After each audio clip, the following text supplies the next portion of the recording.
Siri ke-12.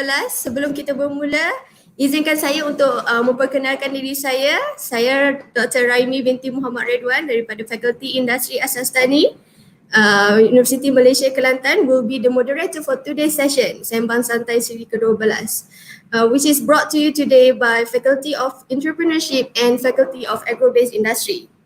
Today we are really honoured to have our respected guest speaker dari Datuk Yang Berbahagia Datuk Zulkarnain Muhammad Mat Yusof, the Board of Director for Daya Material Berhad and the former CEO of FECRA Sdn Berhad. Assalamualaikum Datuk, welcome to UMK. Ya, terima kasih Dr. Raimi. Alright, I hope you enjoy Kelantan so far. Ya, Alhamdulillah. Okay, kita santai-santai ya Datuk. Okay, before we start, it's my honour to actually share a bit about the highlight about Datuk Yang Berbahagia Datuk Zulkarnain. Datuk Zulkarnain has earned his bachelor degree in engineering in Northern Arizona University in 1991. He started his career in Tenaga Nasional Berhad for 5 years in various departments and continued to serve in the field of power and energy industry for another 22 years in various companies.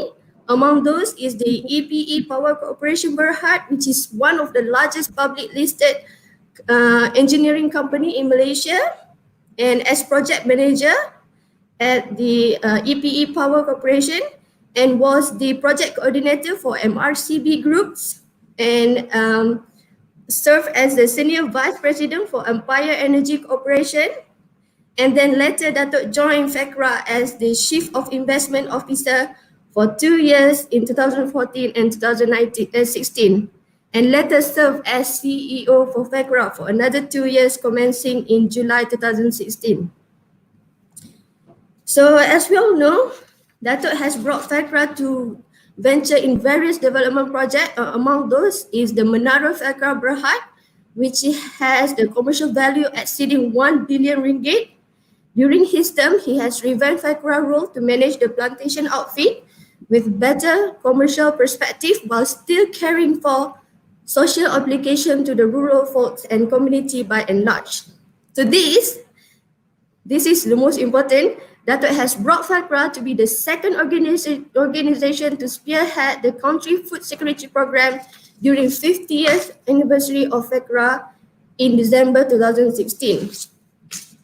His leadership in FECRA has led to other numerous achievements and recognition from various parties. Among those is to earn the second and third places for best subsidiary company with paid up capital below 5 million by Ministry of Rural Development Malaysia in 27 April 2018, to be awarded also by the CSR Company of the Year 2018 by Global Business Leadership Award, and in August 2018 was awarded as the Brand Laureate World Halal Brand Award 2018 by the Brand Laureate. So currently, Datuk Zulkarnain is serving as the Board of Director for Daya Material Berhad and also as the Board of Investment Committee for UMK and UMK Business Ventures Sdn Berhad. So in today's Sembang Santai, we will talk about entrepreneur of food security. Is it a dream or a reality? A food security is certainly not a dream. It is a state that everyone needs to achieve. Every country needs to achieve in order to make sure that every sector of the population, despite of their localities, their condition, age and gender, has the accessibility and availability to the food. We cannot avoid the food producer. When we talk about food security, we cannot avoid the food producer. So who is the food producer? It is the farmers, all right? The farmers that earn their earning through the incomes from the agriculture produce. So when we say the word farmers, right, Datuk, maybe not many youngsters will list that as their dream of career. Agree? We will not go and see the high school students say that farmers is my dream career. We might not see that, right? So that's actually where I think the topic actually derived from. Can entrepreneur be based on the food security? Is it really a dream or reality? So What we want to do is we no longer want farmers to rely on what has nature and the government has to give them. We want farmers to be innovative and creative farm manager. Maybe we have to change name. No longer call them as farmers.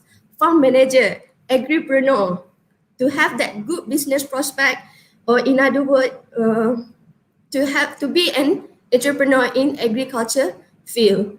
So without further ado, I would like to invite Dato to share his thought on entrepreneurship in food security. Is it a dream or a reality? Thank you. Thank you, Dr. Raimi, for introduction. Uh, First of all, I think I would like to give some brief ideas what about the agriculture industry in Malaysia. Okay, so uh, at the moment that most of us here that we think that agriculture is something that on the low class side. Okay, so we have yet to see that anybody that come up with some ideas to bring the agriculture to the next level.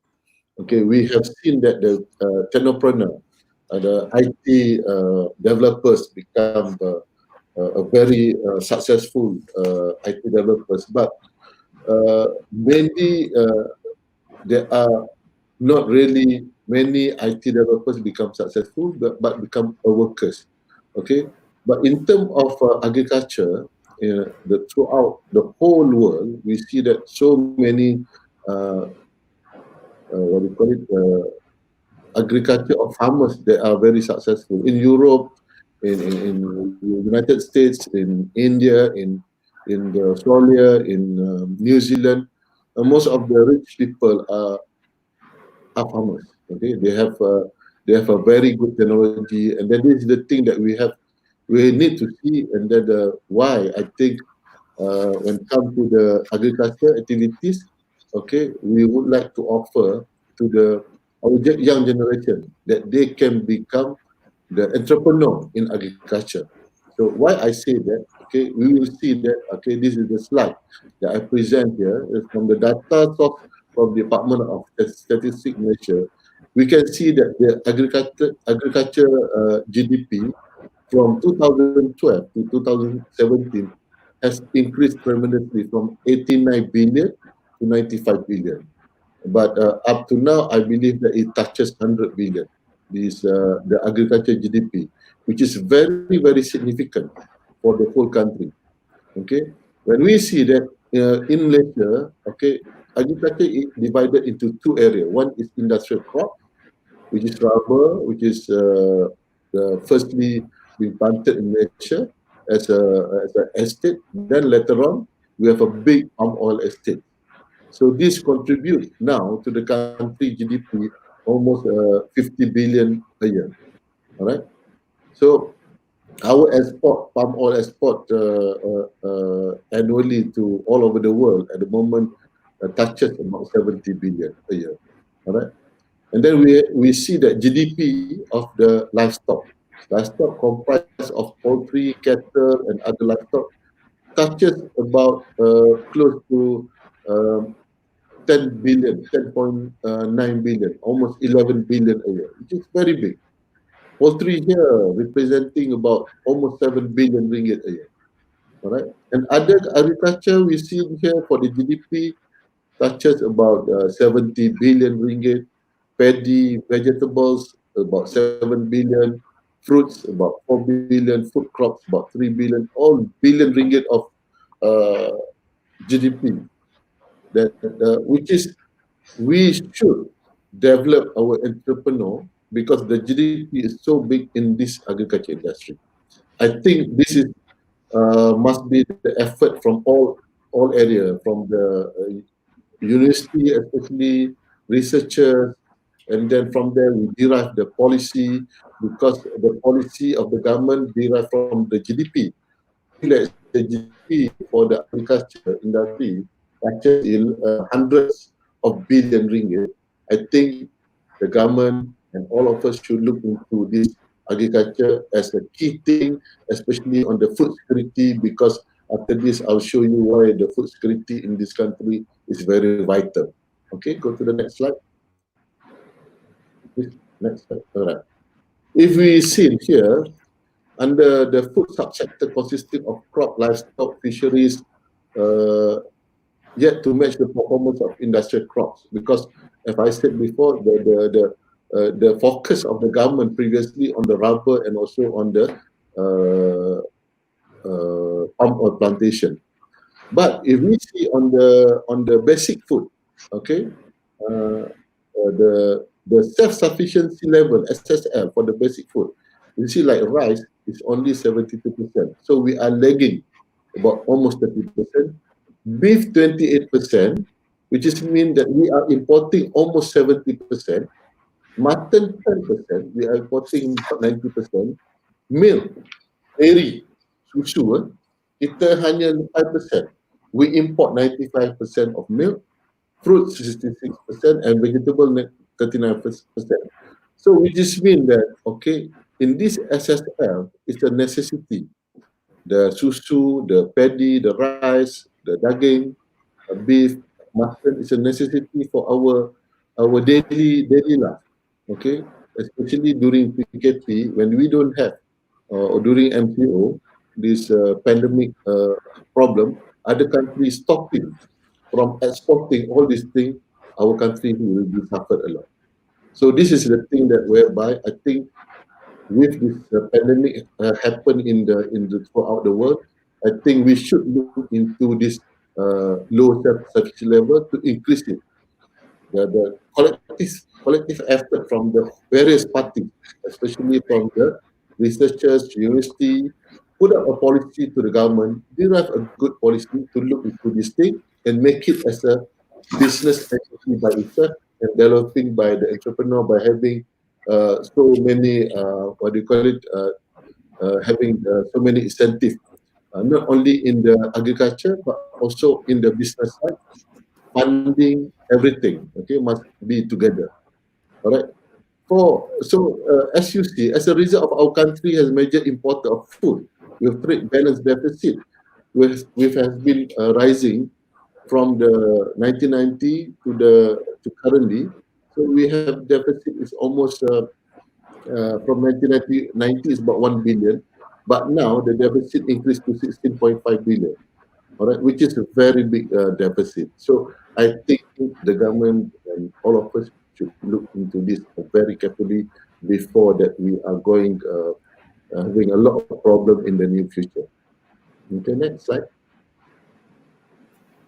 Okay, as an economic outlook, we can see that okay how the economy of Malaysia been driven. In the services industry, we are controlling about 55%. Manufacturing is about 22%, but agriculture is only 7.8%. Because I think this is because of the policy that has been imposed from the government previously for the last 30 years. The government have driving our country to be industrial nation, you know, and then being left out on the agriculture. But I think now it's a good time now for the government to relook back on the overall policy to balance up. The agriculture should be maybe I think should be increased up to 25 or 30% because of our strategic area, and then we have a good arable land, and we have many what do you call it tanah-tanah terbiar or unutilized land, okay, throughout the country. Then we have to foresee how we want to increase our food security or our agriculture business in our country. And if you see that this 7.8%, the total import product is about USD about 16 billion a year. Almost it touches already more than 60 billion a year. So it's a very worrying figures. Okay, you know. Then I just break up okay out of this importation product.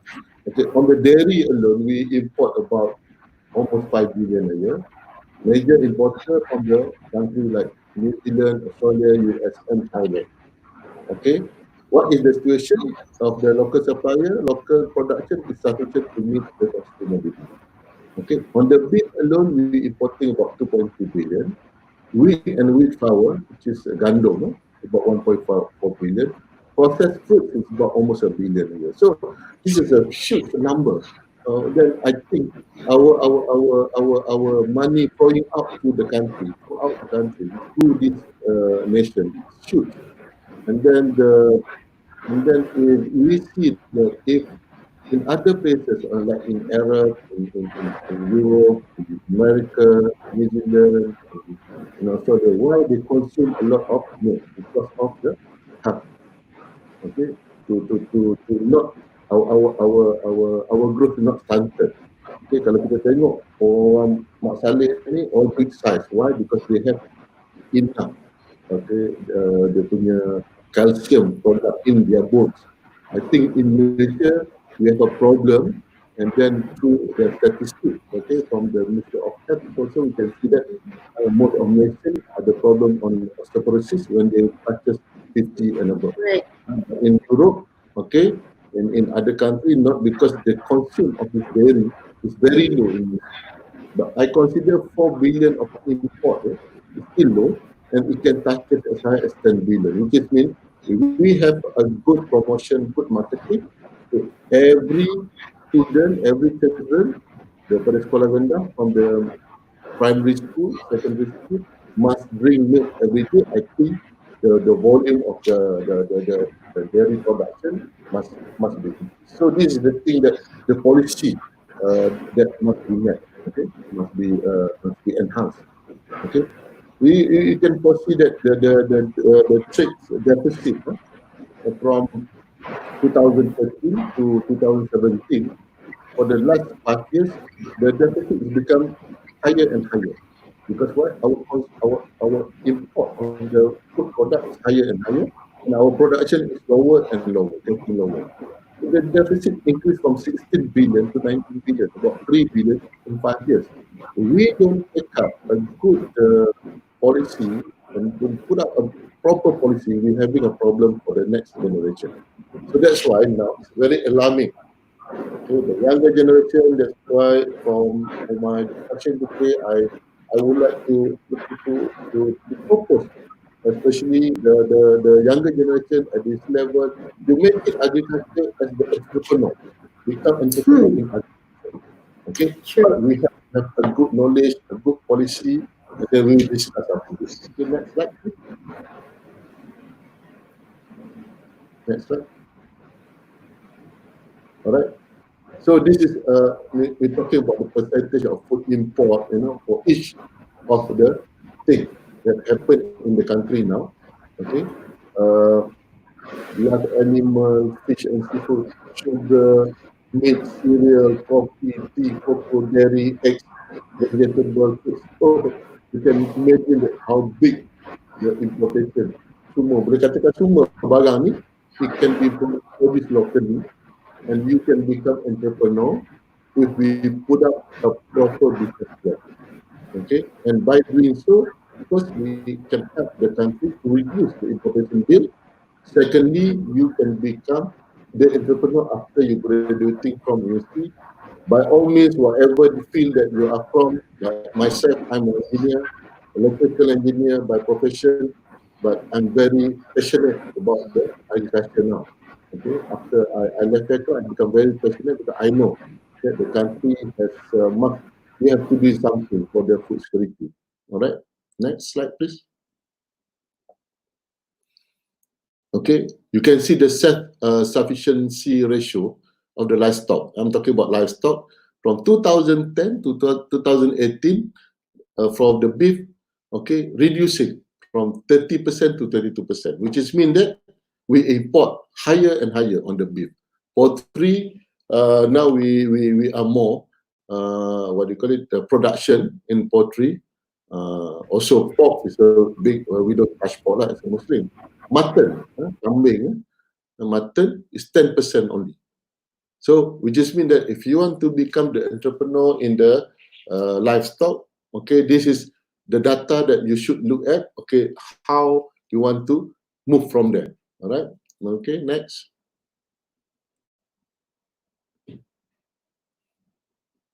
I just give an example, cabbage, all right? Cabbage self-sufficiency ratio, we are reducing to 42% in 2017, okay? From 23 to 42, which is slightly increased, all right? But still, we are importing almost 60% of cabbage, okay? So at the moment, okay, what is the cabbage punya, what do you call it, consumption, GDP for the whole country? Next slide. Okay, I just give one example.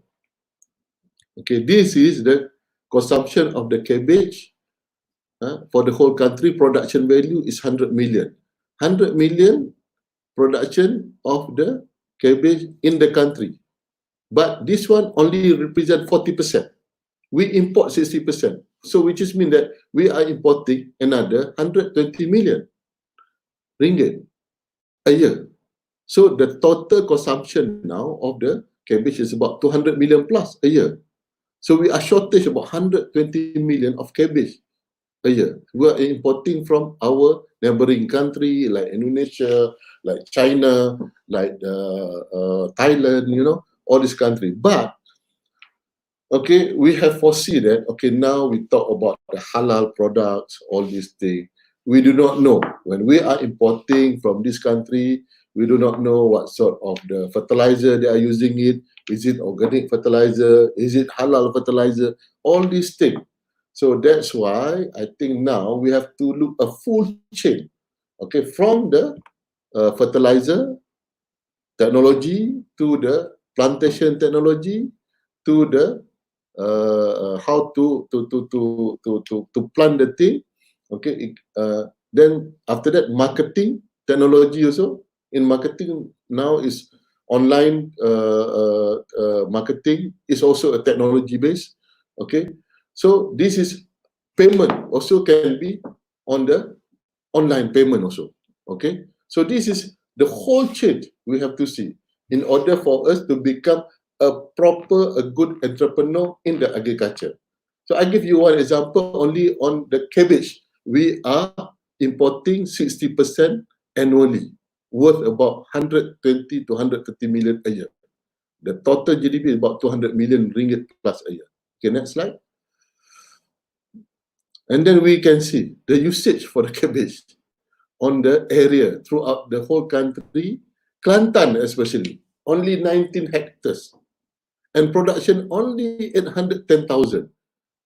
How big the Kelantan punya tanah? Very big. But for the plantation cabbage, we only utilize 19 hectares saja. The production value is 810,000 a year. Alright, this is for 2017. Alright, the data says here, like Negeri Sembilan is only 0.7 hectares produced, 7 ton. Okay, the biggest is Pahang, only 2,600 hectares. So the total country utilization of the land is only 3,000 hectares. I think kalau Kelantan 3,000 hectares kat Gomusang tu, kat Jeli lah, easily you can get this 3,000 hectares punya tanah. That 3,000 hectares punya tanah can produce about 100 million. So if you see the angle, it becomes a business by itself. So this is the thing that I foresee that, okay, a policy, a proper backup from the funding, from the bank, from the government to see this thing. One of it. I'm talking about cabbage, not other things. Yeah, please go to the next slide. So, excuse me. So in 2017, okay, Malaysia imported 245 million worth of chilies, 238 million mushroom, 311 million other vegetables. Okay, that is very specific already. In terms of fruits, we import coconut about 204 million, 74 million of mangoes, 38 million for banana, and list goes on. So all these things can be produced in Malaysia, can be planted in Malaysia. But we have looked into, again, the agriculture, all these things as a business itself. Then, barulah kita rasa, okay, this is worth for us to go in.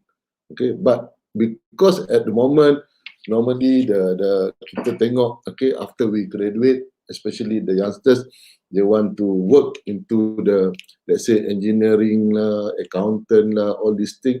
Cuma nak kerja senang, okay? Tak ada yang 3D, difficult, dirty, dangerous tu, they don't want to handle. So I think, okay, to make it good, healthy, okay, agriculture is a key thing now. Okay, you should go, please, all the youngsters, please should go into this industry, study it properly with a proper knowledge, all these things. I think data, we have all sort of data we can produce. University be a must. I think should be pemangkin lah, to develop entrepreneur in the agriculture. All right, next. Okay, how to develop the entrepreneur in the agro-food industry? This is only what do you call it? Just a fast thinking that I would like to put here. First, you need to have a knowledge. Okay, so that's why university is a place to create a knowledge. But if I remember correctly, last time dekat sekolah, when I was in the secondary school, we have class pertanian, something like that, subject pertanian. But nowadays, I don't listen to that until that we enter into university. Okay? And then secondly, you need to have a perseverance. Kena ada satu jiwa kental sikit lah. Perseverance, kena sabar sikit, kena faham betul-betul. Because in my understanding about agriculture, it's very regimented and very technical. Okay? Agriculture is very technical. It's no just try and error. You must understand and you have a proper knowledge to do the agriculture punya business. That's why it needs skill. Okay, that's why I said agriculture is very technical, because you need to know the soil study. You need to know with this soil what type of food or fruits or type of pokok, okay, that you need to plant in that soil. Okay. Okay, so you need to do the soil study, fertilizer, whether this fertilizer sesuai tak untuk kobis ke, untuk lada ke, atau macam mana ke, you know. Okay, you have hydroponics system, another system of agriculture. Okay, management. Okay, this management of agriculture business.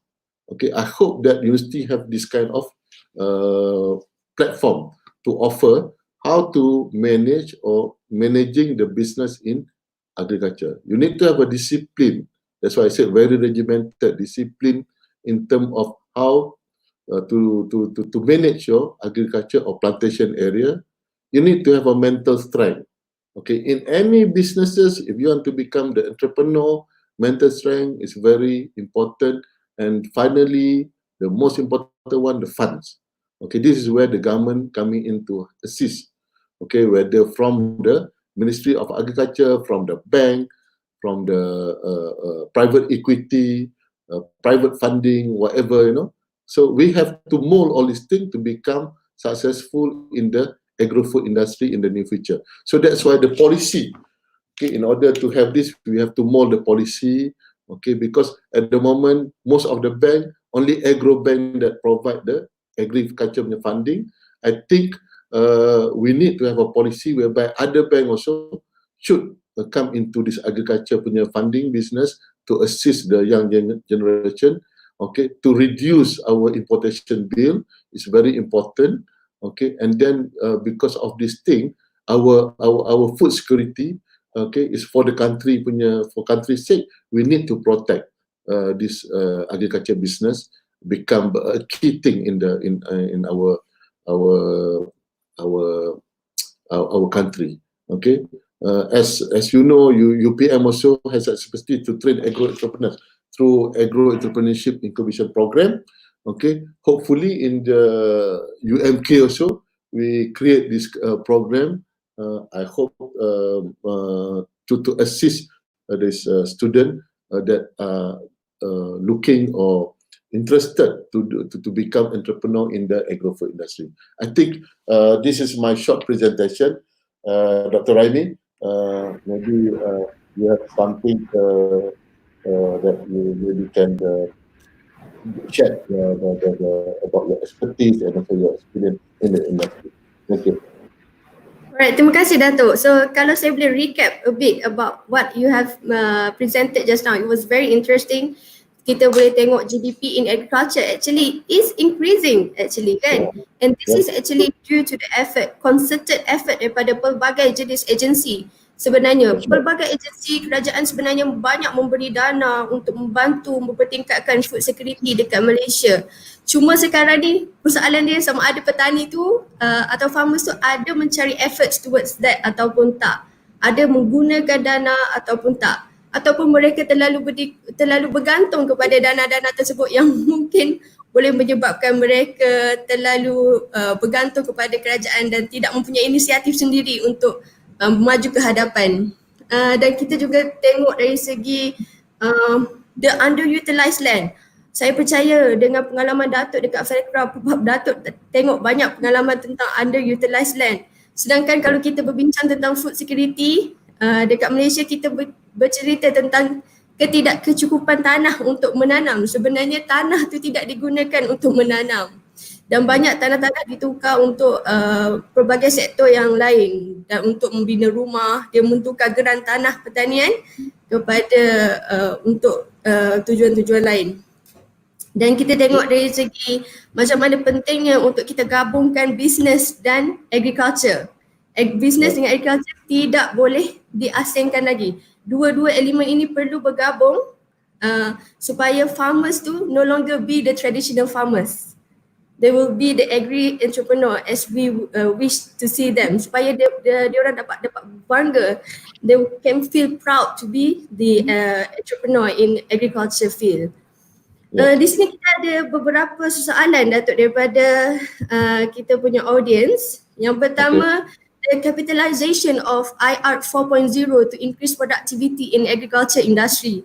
So kalau saya boleh tambah juga daripada segi IR 4.0 dalam agriculture, sebenarnya kita dah dapat tengok penggunaan IR 4.0 but the usage is actually limited for vegetable crop and big crop like oil palm untuk buat mapping and so on. Tapi mungkin untuk fruit crop and paddy field kita masih lagi, especially dekat Kelantan lah, kita masih lagi sebenarnya masih lagi struggle dengan penggunaan teknologi machineries yang tidak betul, yang boleh memusnahkan tanah, merosakkan kesuburan tanah. So apa pandangan Datuk tentang implementation of teknologi dalam agriculture secara general dan secara spesifiknya dalam penggunaan IR 4.0? Okay, macam saya beritahu tadi, okay, in order to develop a good entrepreneur in the agriculture, kita memerlukan knowledge, kita memerlukan pengetahuan. So, most important thing is we have to understand that about the knowledge of the agriculture itself. And then if there is a good technology, a new technology to develop in any field of agriculture, we have to grab it as soon as possible. For example, okay, sekarang ni kita ada teknologi of tissue culture. Okay, that is one of the technology. I can consider it as a good technology to develop a seedling. Now we can plant the coconut without use a coconut punya seed lagi. We can use tissue culture. Same thing also if we want to plant the trees. One of the company here in KL, they used to plant the kayu balak melalui tissue culture punya program. Alright. Secondly, kalau kita dari segi padi, dan penggunaan sawah padi. Okay. Kalau kita tengok, okay, yang Pekra ada di Sembang Perak, okay, we use almost the whole area from the planting up to the processing of the paddy fully. Technology, machineries fully. Why? Because this 10,000 acres tu dia tak ada batas. Okay, dia tak ada pembatas. Just a very flat land. So masa nak tanam pun kita just tanam pakai a proper machinery. We train our people. Okay, and then bila harvest also we harvest with a proper machineries. Alright. So all this need training, need knowledge, need skill. So that's why, okay, when we have this kind of technology imposed in terms of utilization of technology to increase the productivity, to increase the yield, we must apply it properly. So then we can get a better, result when come to the quantity and the quality of the agriculture products. Okay, same thing also in the harum manis, for example. Okay, in order to get or to understand about the bricks of harum manis, what is the numbers of bricks. Okay, we have a technology to detect the bricks of the harum manis punya mangoes in Perlis. So we do have this kind of technology. We have to apply it in order to increase our productivity. Oh, right.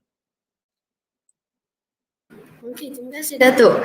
So kita move kepada soalan kedua daripada Nurul Suzana Hashim. Dia bertanya tentang do our country documented the outcome of dasar agro makanan negara till 2020? Do we map the outcome from 2011 to 2020 from all these 8 main dasar below? Please share the outcome about the food security, pembangunan pertanian bernilai tinggi, pembangunan pertanian mampan dan kluster pertanian dinamik, pelaburan swasta dan juga modal. So secara generalnya, adakah kita dapat melihat impak dasar agro makanan negara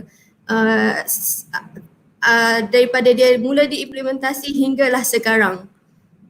Okay, when come to that policy, under I'm not supposed to talk under Kementerian Pertanian lah, but through my knowledge, okay, Kementerian Pertanian ada membuat satu polisi atau dasar dipanggil polisi priority dan strategi untuk food security 2019-2020 pernah dibentangkan pada tahun 2019 oleh Kementerian Pertanian, dan semua elemen-elemen yang telah disebutkan tu ada. Tetapi di sini yang saya sarankan, okey, terutamanya untuk menjadi entrepreneur dalam agriculture, polisi dari segi funding. Okay, instead of we do the subsidy, we kalau boleh kita kurangkan subsidi, but we use more the incentive, okay, based on performance. For example sekarang ni kita banyak subsidi baja untuk pertanian dalam bidang padi contoh dia. Okay, so kalau katalah okay, instead of we subsidize the baja, why don't we do the performance based on the yield. Okay, maknanya penggunaan jenis padi, penggunaan baja macam mana, okay, in order to get a good yield. Alright, for example lah, alright, sama juga sekarang ni macam durian. Okay, yang kita tahu sekarang ni durian musangking, very hot topic, become boleh ekspor ke negara China sampai harga sekilo sampai 60-70 ringgit sekilo. Blackthorn sampai 100-120 ringgit sekilo. Dan saya terkejut di Singapura, musangking dijual dengan harga 150 Sing dollar per kg. Okay, di Singapura tak ada durian. Durian semua datang pada Malaysia. Okay, they are only marketing agent. So the marketing people sell at 150 Sing dollar, which is 3 times than our money, 450 ringgit.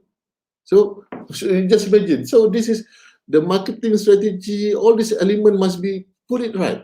Okay, so this is the trick of the business that entrepreneur should learn. Okay, should have the idea how we go to other countries and foresee, okay, macam mana dia buat marketing. Singapore tak ada apa pun, tapi dia boleh market durian. I was so surprised. Okay, because some of my friends in Indonesia, when they want to buy durian, they go to Singapore. So why don't they come to KL? So this is the thing. So if let's say macam di Kelantan, actually the origin of musangking from Kelantan, but been taken over by Rau. So you see now. So why it's not being pretty big in Kelantan? Because I don't know what is the reason. But I think because last time we don't really focus in the look into this, and then also on the funding. Okay, the funding. The bank that understand on the fund is only Agro Bank. Okay, we hope that there's so many government open up on the equity house for the agriculture funding. Okay, sekarang ni kita tengok equity house more on the technopreneur, technical, IT, but on agriculture tak ada. So I hope that the government and then with the push from the university side, do a lot of research on this thing, especially on the funding for the entrepreneur to develop the entrepreneur in the food security, and then hopefully there will be more equity house that willing to invest in the agriculture instead of other businesses. Okey Datuk, terima kasih. Saya bersetuju sangat dengan pandangan Datuk dari segi funding tu, sebab banyak-banyak petani dia punya hindrance yang paling awal sekali adalah untuk start the business first. Macam mana? Dan kebanyakan mereka hanyalah orang-orang di rural areas, they don't have much fund untuk start up a big business model kan. Jadi agriculture ni memerlukan a good business model with a good fund in the beginning. Nak start tu yang susah. So okey, kita beralih kepada soalan lain daripada Nur Hidayah Muta. Dia ada soalan tentang why is it that even though we see a big potential in the agriculture product market in Malaysia, why every year data show that less people involved in agribusinesses? Okay, macam saya bagi tahu tadi, okay, the drive should come from the government. The policy must be right. Okay, it must be made known to all the people that okay, why the food security program is very, very important. Okay, why the business in the food or in the agriculture is a real business.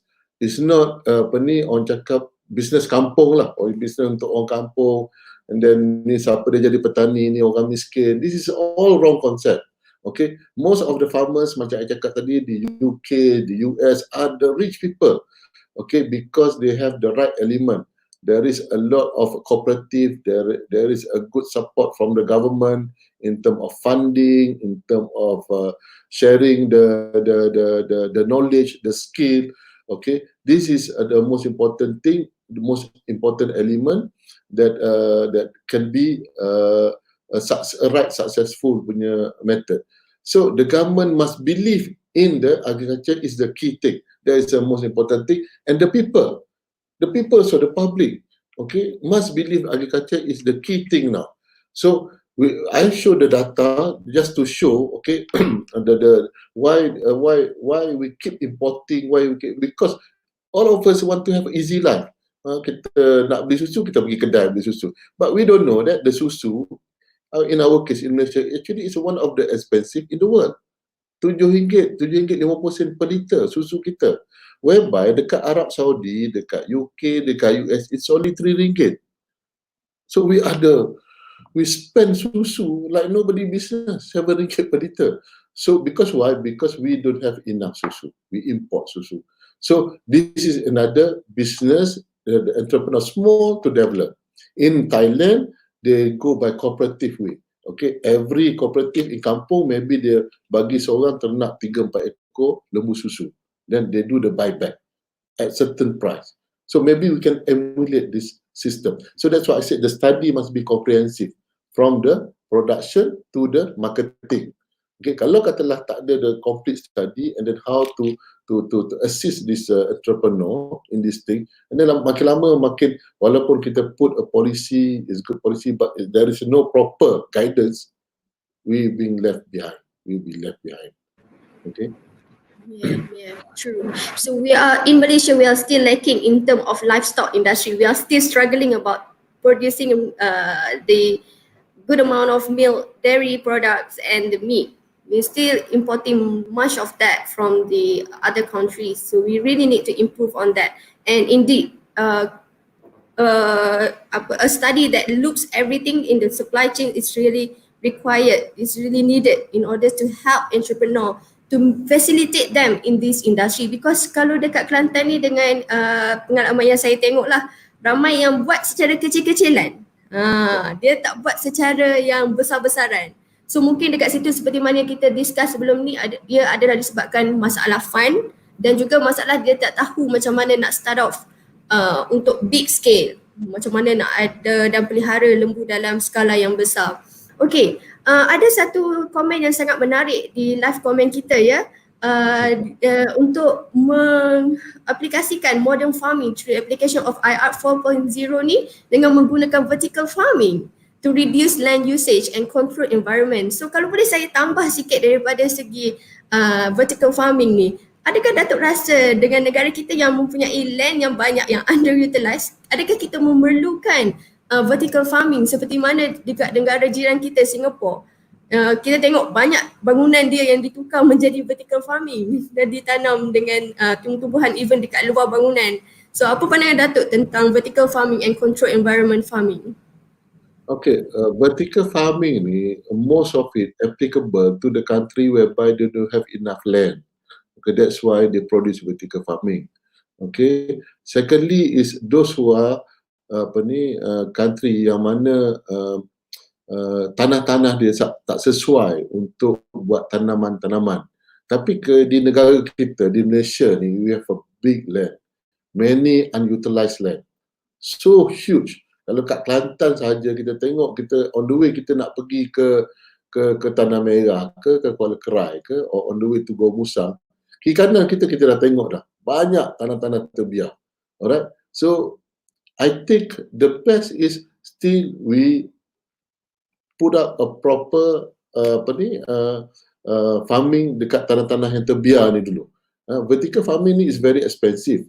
Okay, it's not that I don't like the technology, but I think if we have many land, many good land, why don't we utilize it first? Okay, instead of because negara kita bukan macam Singapura. Singapura memang tak cukup tanah. Nanti dia buat tanah kat sana sini. Macam juga di Korea. Di Korea, okay, dia orang tanam padi di atas laut. Dia do the what do you call it? Buat tambak tanah. Okay, they do this tambak tanah. Most of the laut area dekat Korea tu, dekat Seoul tu, dia tambak tanah dan dia buat padi plantation. Okay, that how because they don't have enough land, padi pun dia tanam dalam laut. Okay, macam dekat Malaysia kita tambak laut, kita buat development. Tapi di Korea dia tambak laut, dia buat agriculture. So this is a two different thinking. So that's why I said the policy must be right. Okay, for example di Korea, okay, lembu dia yang paling mahal, Hanwoo beef, Hanwoo cattle, about $7,000 US. And then this Hanwoo cattle only breed in Korea. Okay, dia tak ada lembu KK ke, lembu ni tak ada. And they are proud they are producing this Hanwoo cattle, and the Korean when they eat Hanwoo beef, they're so proud because this is origin from Korea. Okay, and then for your information, okay, Hanwoo cattle punya semen tak boleh export. Tak boleh export, just dekat Korea saja. Sampai the extent dia orang jaga. So I think this is the thing that we have to terapkan kepada policy makers kita, how to make it our agriculture that we are so proud. For example, sekarang ni kita produce musang king. We should proud about musang king. But how to bring it to the farmers, okay, dekat kampung-kampung yang mana untuk tanam, okay, musang king. Berapa tahun nak berbuah? Lebih kurang dalam 3-4 tahun setengah ke 5 tahun. Lebih kurang kelapa sawit. Okay, but see what is the yield like. Okay, where to export? What is the market? Okay, how dia punya downstream activities apa dia? Jadi buat paste ke, paste untuk pizza, paste untuk macam-macam. Okay, durian ni. Tapi sebab kita tak properly go into that market, so that's why we being left out and being taken over by somebody else. Some of the Chinese investor come into Malaysia, invest in the land to produce musang king to export to China balik. Why can't we do that? So this is the thing that we have to really look into our country punya agriculture policy and overall.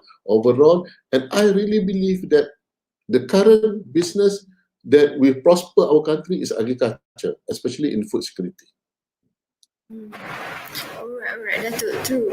Alright, so can we move to another one?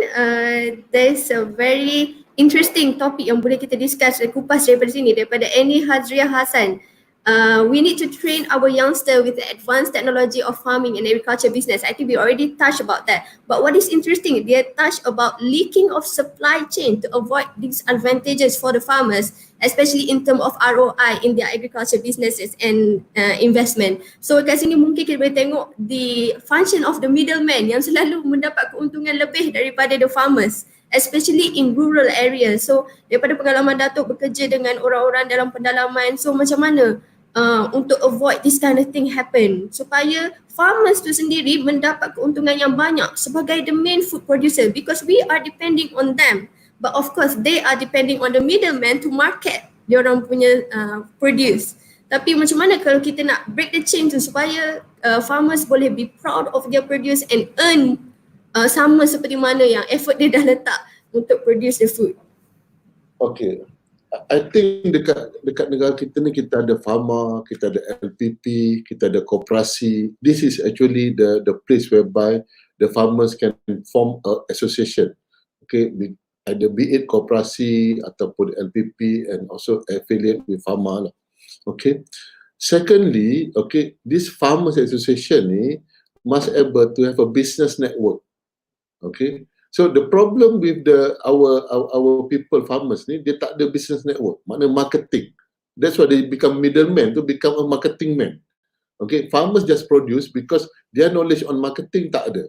So that's why I think it's good that we have a koperasi ataupun another layer body to protect the farmers. Okay, by all this marketing ni being given to these people, which is they are also the shareholders, the stakeholders of the association. Alright, then this association become a major controlling. So for example lah sekarang ni, contoh dia yang I sedih sikit, macam rubber plantation. Okay, pekebun kecil getah dia jual pada Tok Perai. Tok Perai ni is a middleman. Dia jual at 250 per kg, 350 or 270 per kg. Tok Perai pergi jual, dia tak tanam, dia tak pergi noreh getah pun, tapi dia pergi jual 350, RM4, you know. And then another layer lagi jual sampai RM7. So sebab tu you tengok SMR dengan harga getah dekat kampung berbeza jauh. RM7 dengan RM350. Almost 100%. Why? Because ada orang tengah ni lah. So in order to abolish that, we need to form cooperative. Farmers tu kena form. That's why I said knowledge tu important. University must come to bring the knowledge, marketing of the agriculture punya products.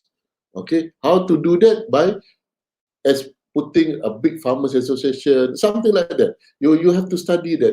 We have to do research to eliminate this orang tengah.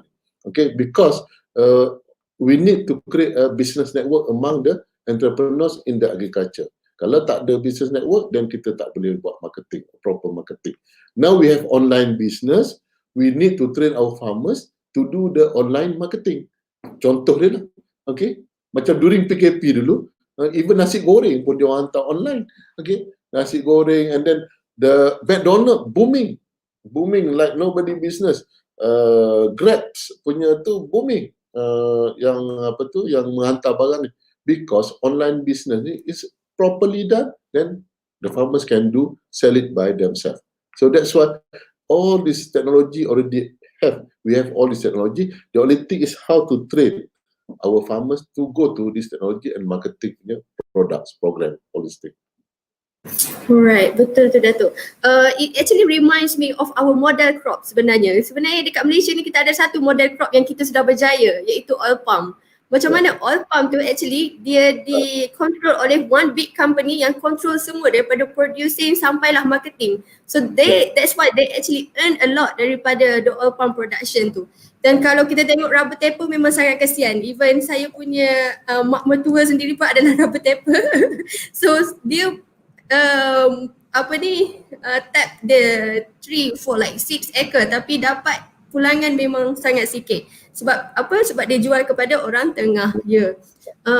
So sekarang ada satu lagi soalan yang sangat interesting juga, iaitu macam mana kita nak kontrolkan. Soalan dia daripada Cik Nawi Nur Sheila yang berbahagia Datuk, kalau kat Kelantan ni mostly orang Kelantan akan membeli beras dari negara seberang Thailand. Macam mana kita nak ubah cara pembelian ini? Adakah beras keluaran negara kita tidak setanding dengan negara jiran kita?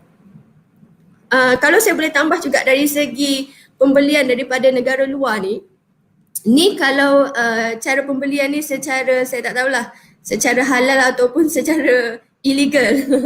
Okay, so ada juga yang masuk barang secara illegal, barang-barang daripada negara luar yang masuk secara illegal yang actually mengganggu harga pasaran makanan local produce kita. Yang ni juga sangat membimbangkan. So macam mana dari segi controlling the importation of food daripada negara jiran secara sah ataupun secara tak sah ni untuk kita protect our local producer.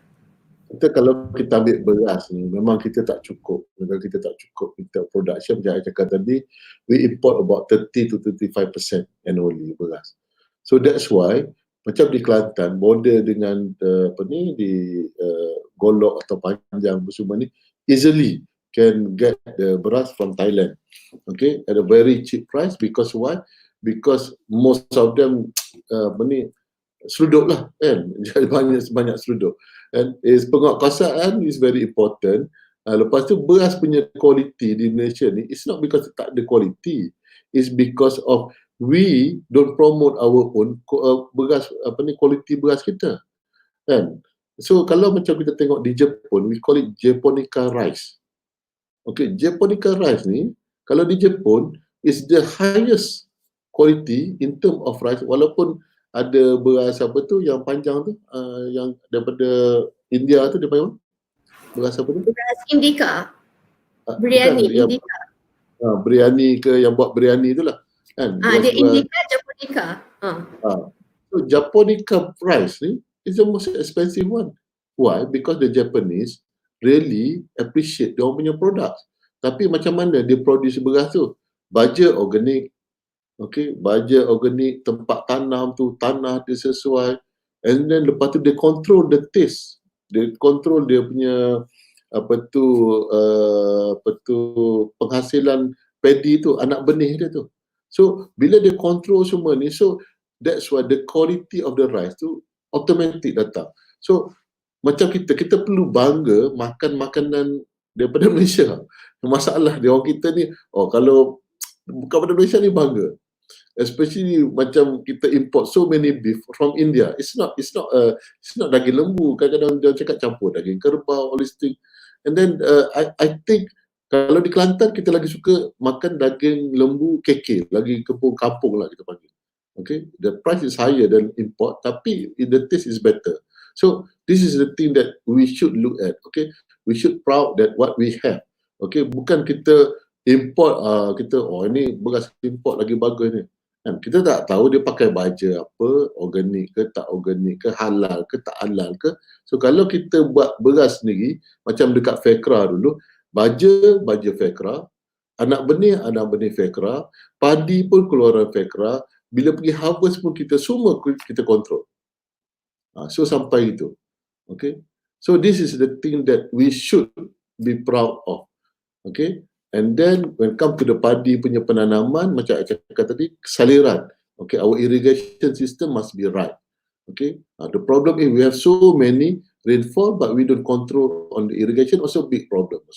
So this is the thing that we have to look all this policy balik lah. Polisi tanam padi, we have to have a good irrigation kat mana, and then government must secure the land. The land is for the paddy plantation only.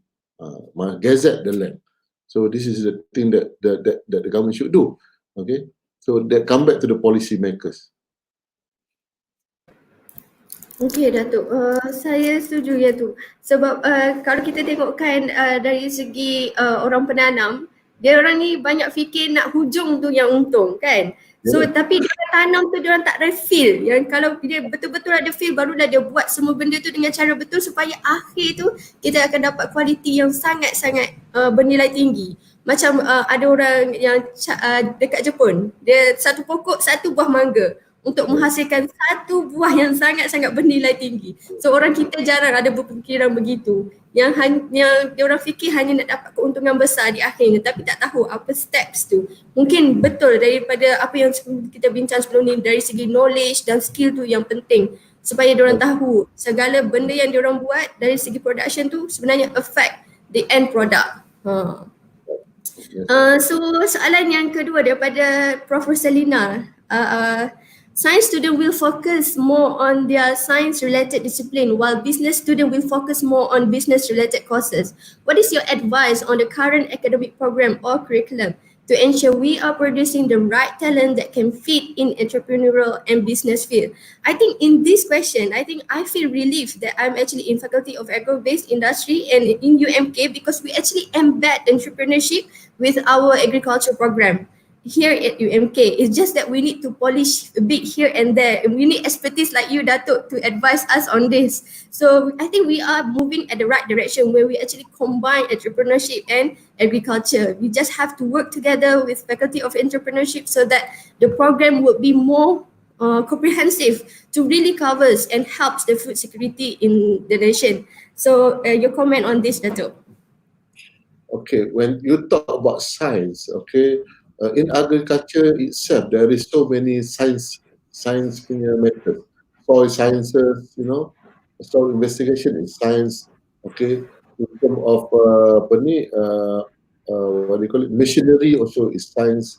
Okay, fertilizer is science. Okay, if you see like macam I contoh ambil Jepun, how they develop the wagyu beef, alright. Okay, Wagyu beef being developed from a cattle, a normal cattle. But how they develop it is from starting from the apa ni pemakanan dia.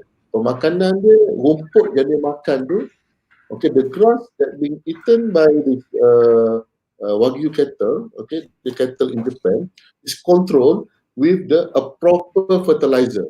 The fertilizer must be purely organic, then there is no apa ni pork element in the fertilizer. Tak ada satu pun elemen yang apa ni they use halal punya organic fertilizer. That is the key thing untuk Wagyu beef di Jepun.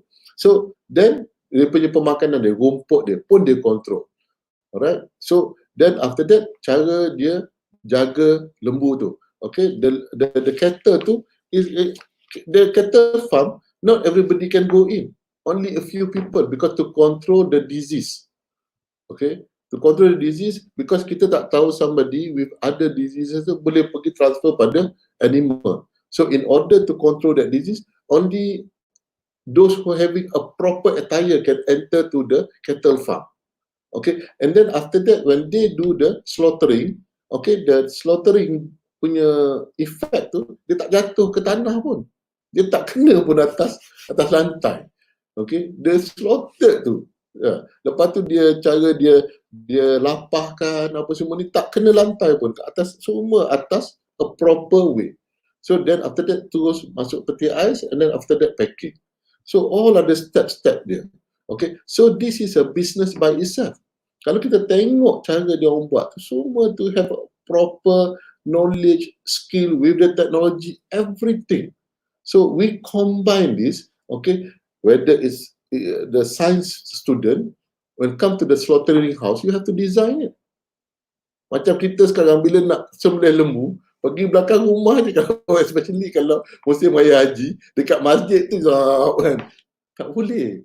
Dekat Jepun tak boleh. They have a proper slaughter house. You have to take out the inside inting, how to discharge dia punya apa ni cow dung apa semua proper. So all these things we have to learn. Then barulah kita boleh appreciate yang kita punya pemakanan.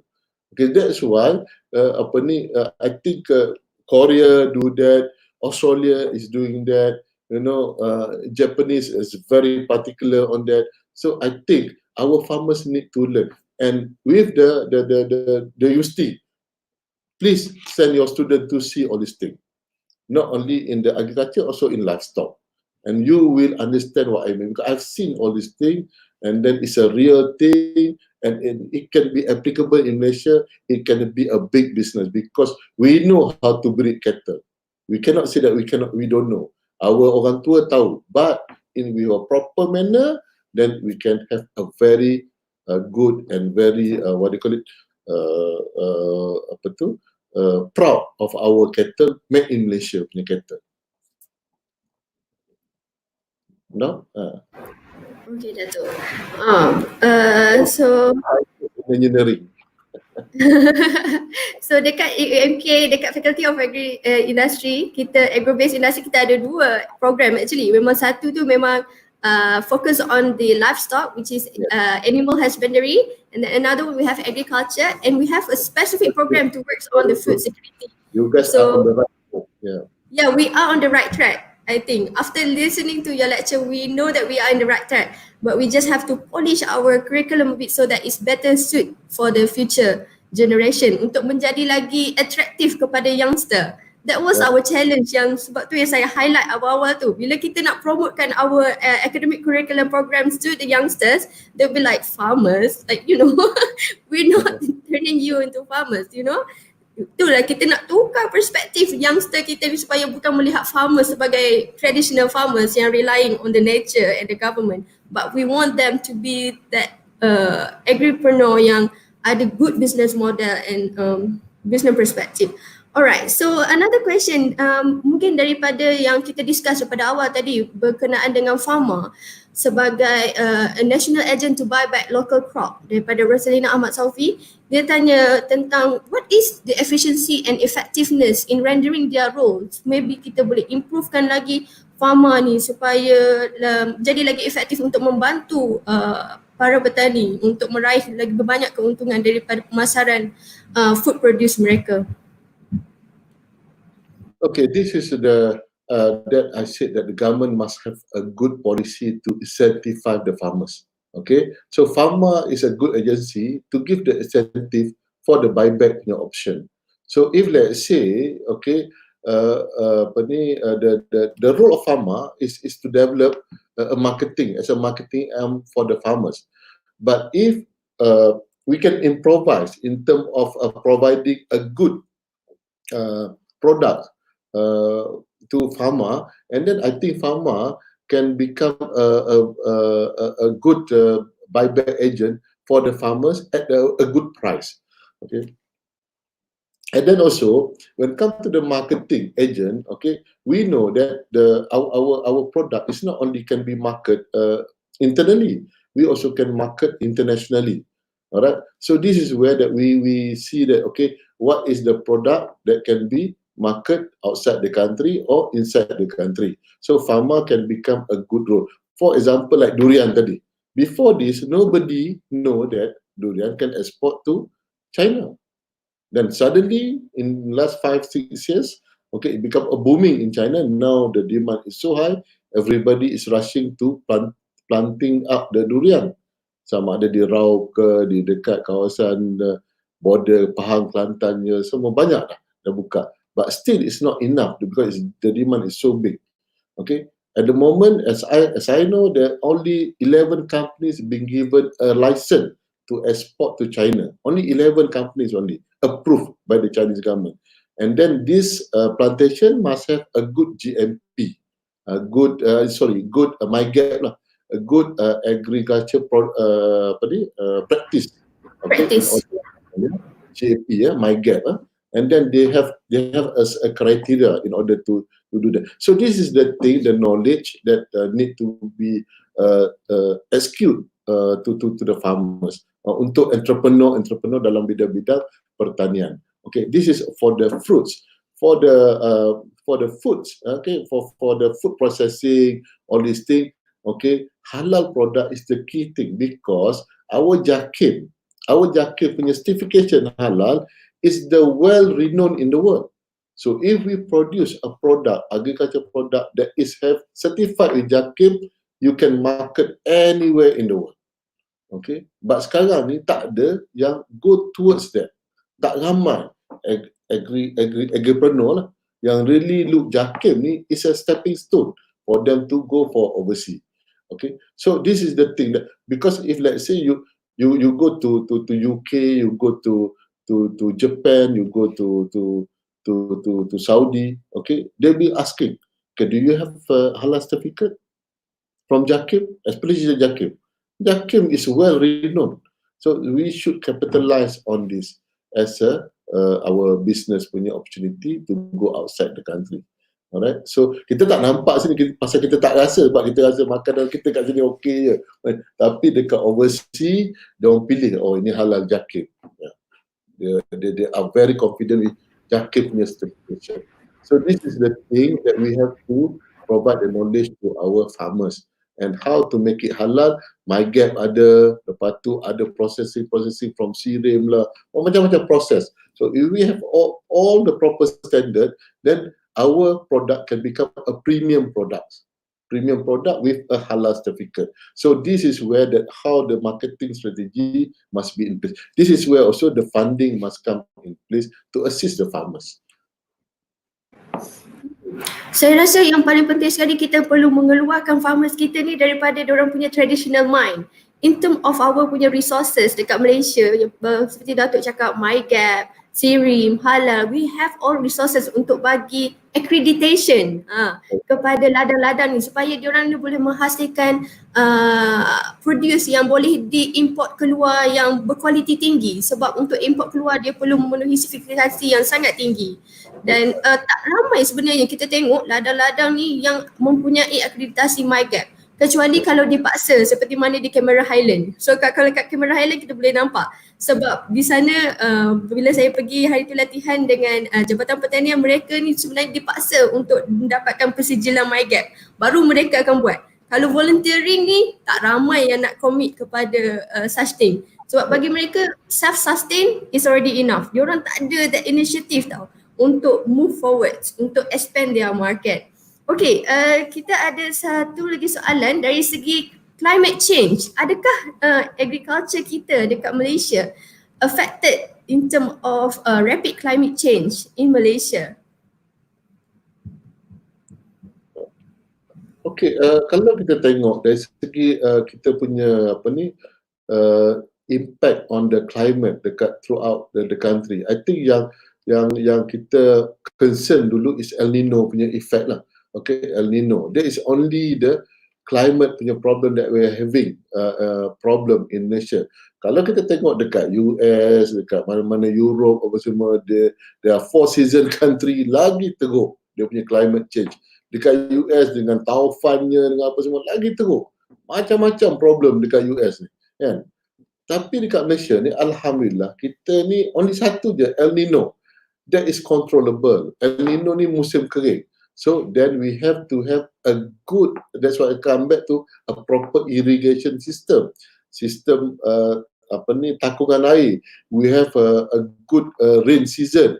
Rainy season kita, air tu melimpah-limpah sampai banjir merata-rata. We don't storage it properly. Okay, like in Japan, they have, kalau tak dekat Okinawa, they don't have a proper storage or reservoir. They do underground reservoir. When underground reservoir, bila come to the musim climate change ni, tak cukup El Nino ke apa semua, they come out, the water come out from the underground reservoir. So this is the thing that everything must be plan. Okay, bila come to agriculture, we have to plan ahead in term of water, reservoir, because kita ni bukan macam UK, kita tak ada 4 season, kita ada hujan panas je. Hujan panas, tak ada problem pun. So we have all these things. Alhamdulillah negara kita dikurniakan this kind of weather, but we should capitalize it by having a proper storage system, which is a good reservoir, whereby this is where the government policy come back, go in to look to this irrigation and also water reservoir punya system in order to protect the whole country and also agriculture punya industry in Malaysia, whereby whenever the what do you call it, this climate change come to Malaysia. In Malaysia tak ada isu ribut taufan, tak ada. Hujan panas je, El Nino je. Itu satu saja. Kita tak ada snow, kita tak ada 4 season, kita have a very good weather. I think we should bersyukur lah on that. So for me, if we do this a proper study how to preserve our water properly. I think the study is really necessary, especially dekat Kelantan. Yeah. Kita dah ada projek kadar yang dah bermula sama seperti Mada, but if we see the potential that we unleash daripada kadar, we haven't met our maximum potential yet. Dekat situ sebenarnya is a challenge for UMK and crop biotechnologies, crop biologist dekat UMK, dekat kita punya faculty untuk unleash that potential of kadar sebenarnya. Sistem saliran yang makan duit berbelanja yang sangat-sangat besar dan belum meet its maximum potential. So we have, now let's move a bit, let's change our gear a bit to a livestock sectors. We have question from Mijanur Rahman. He is actually one of our senior lecturer in our faculty also.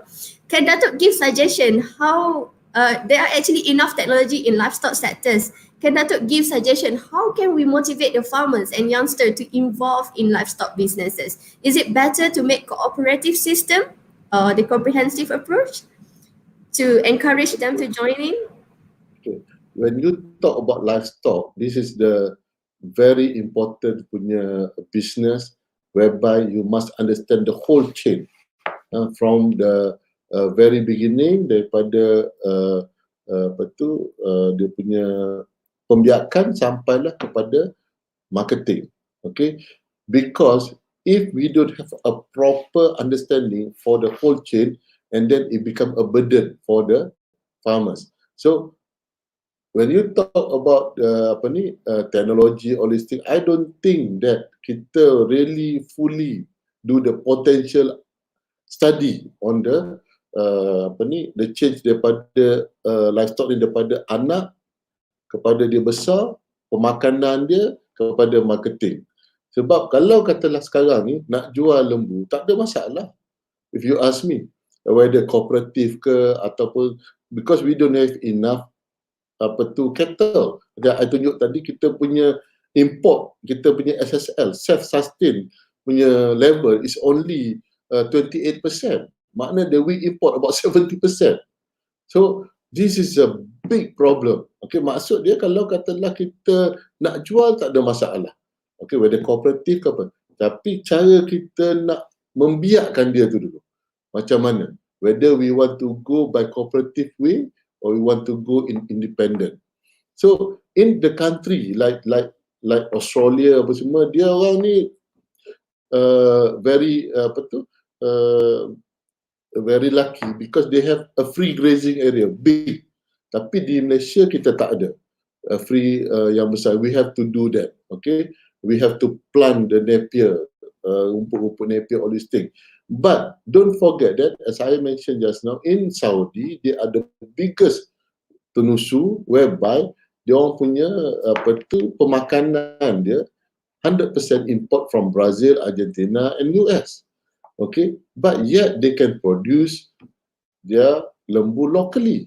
Okay, pemakanan ni is the thing that kalau kita tak boleh produce dekat sini, we can produce from other places, we can import it. Import pemakanan. Okay, like cattle, kita boleh produce kat sini, kita boleh tanam napier dekat sini, dan kita also boleh import. So supposedly our price per kg basis must be lower because we can do it here. But why become expensive? Because we don't properly manage our livestock proper. Okay, so that's why kalau kita buat it proper, our Malaysian buying Malaysian, okay, and then we have a good way how to manage this livestock punya business. Okay, I think the whole chain must revamp. Okay, another thing that we have to look at, revamping the whole system from the livestock pembiakan sampailah marketing dia. Okay, whole regime must be revamped. I think then we have come to the one standard whereby this standard is acceptable by all Malaysians. Oh, our livestock, our cattle is the best cattle yang kita perlu jaga, macam di Jepun dan juga Korea. So the key thing here is to have a good management of the farm. Management is the key here. Yang kita tak boleh lari. Dan ramai petani kita yang tersangkut dekat management. They don't know how to manage their business. So maybe perhaps we have the technology but they don't know how to use the technology. Itu sebab ada kaitan juga dengan management tu sendiri. Okay, now kita ada sharing sedikit daripada Nur Hidayah Mokhtar. Dia itu orang yang berpengalaman dalam agribusinesses. Okay. Pengalaman saya sedikit berkecimpung dalam agri-tech business less than 5 years. Saya temu hampir 90% input pertanian yang diimport daripada luar. Benih pakai brand Sakata daripada Jepun, baja pakai Yaramila daripada Netherlands, foliar pakai brand daripada Taiwan, pesticide pakai brand daripada Thai. Once berlaku PKP terutamanya stok input pertanian ada gangguan, terjejas ladang usahawan tani di Malaysia. Dan bila harga input pertanian naik, harga usahawan tani terjejas juga. Daripada sini kita dapat tengok our reliance for the agriculture inputs ni sebenarnya banyak daripada negara luar. So apa pendapat Datuk? Adakah kita perlu mengurangkan our reliance kepada negara luar untuk memberi agriculture input kepada kita? Seperti mana yang macam Datuk jelaskan tadi, macam kalau kita tak boleh nak produce our napier grass, kita kena import daripada negara luar. Adakah dengan mengambil langkah sebegitu akan mengganggu food prices apabila terdapat krisis seperti mana yang berlaku sekarang dengan COVID-19? Okay, when it comes to the fertilizer ataupun pesticide ni, most of the saya through my experience, most of the raw material dia memang kita tak ada dekat Malaysia. Contoh dia macam potassium. Okay, potassium ni is a key thing dalam fertilizer, whereby dekat Malaysia we don't produce any potassium. Kita tak ada lombong pun potassium. Kita import sama ada daripada Arab Potash, daripada Canada, daripada Belarus, daripada Russia, daripada China. So this is the country that produce potassium. So we have no choice that we have to import all this raw material. Itu yang memang kita tak ada. But if let's say we produce it, everything it locally, in only the raw input, the raw material that we import, of course ada sedikit kenaikan tapi tak terjejas dia banyak, because of the kita boleh manage, control the other chain. Yang masalah dia sekarang ni, raw material pun kita orang punya, dari segi importation pun kita import juga, so kita pun tak ada produce cukup, so dia campur semua this element. Okay, so menyebabkan the whole price tu akan naik. So kalau katalah kita control the raw material ni, which is last time we did, pernah kita dapat a good price from the supplier because we managed to control. Bila kita buat projection for the next 10 years, kita nak pakai banyak ni, we want the price like this. Of course, okay, the lombong potash ni dia akan, raw material punya supplier ni dia akan go for the what do you call it, sustainable punya clients, whereby they can have supply every year without fail, and then we do it at a proper pricing apa semua.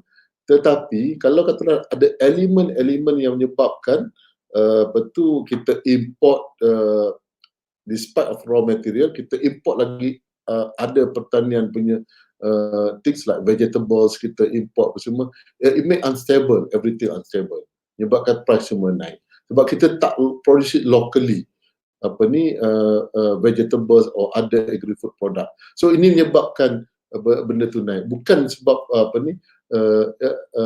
yang kita tak control on the raw material. Okay, memang raw material ni untuk fertilizer tak ada, kita tak produce kat sini, except for the organic fertilizer lah, which is depend on the production of this in our country about these organic things, you know. And secondly is on the labourer. So okay, is a mainkan peranan, okay, yang penting. And then because of PKP also we have a shortage of labour. So this is the thing that we need to study in depth lah, how we want to go on overall. So we can see that importation of raw material is not the major hindrance that should stop us from expanding our agriculture sectors. And in fact, we have to look at the whole chain untuk really controlling the food security and menjamin food security dekat Malaysia. Semua benda elemen kecil-kecil itu ada memain peranan. It's not just one small things that happen suddenly, you know, and we should blame everything on that. So yeah. So I guess that's all the questions that we have today. Dan kita pun dah masa pun sudah mencemburui kita. So we are close to 4 now. So I guess kalau Datuk nak tambah sedikit komen terakhir atau apa-apa pesanan sebelum kita mengakhiri session kita pada hari ini. Saya rasa kita sangat beruntung menerima kunjungan Datuk untuk session webinar Sembang Santai ini kerana banyak sangat ilmu yang saya dapat. Okey, kalau Datuk nak komen. Okey, Dr. Raimi, terima kasih. First kali saya nak ucapkan terima kasih kepada UMK kerana telah menjemput saya dalam webinar ini, dan saya really appreciate di atas jemputan ini. Dan terima kasih kepada Profesor Dr. Rosrina dari Jabatan Keusahawanan dan juga Profesor Dr. Nick daripada Jabatan Pertanian UMK. Dan saya berharap UMK sebagai satu universiti yang mana propori bidang entrepreneur seriously look into developing entrepreneur in the agriculture. Hopefully that you have a proper policy planning in the next 5 years. Most of the agriculture entrepreneur come from the MK. So with the tagline as a entrepreneur university, hopefully insyaAllah dalam masa 5 ke 10 tahun lagi kita akan dapat lihat ramai student ataupun entrepreneur dalam bidang agri-food ni come from the UMK. Thank you very much Dr. Raimi for having me today and then for your support, and also to Datuk VC also, thank you very much atas support kepada yang telah pada saya selama saya menjadi adjunct professor di UMK. Terima kasih. Alright, terima kasih banyak Bahagia Datuk Zulkarnain. We are really honoured to have you for the sharing session today. With that, I would like to end this Sembang Santai Siri ke-12. Semoga kita berjumpa lagi di siri yang lain dengan topik yang lebih hangat lagi. Terima kasih. Terima kasih, Dok. Terima kasih. Assalamualaikum. Waalaikumsalam warahmatullahi wabarakatuh.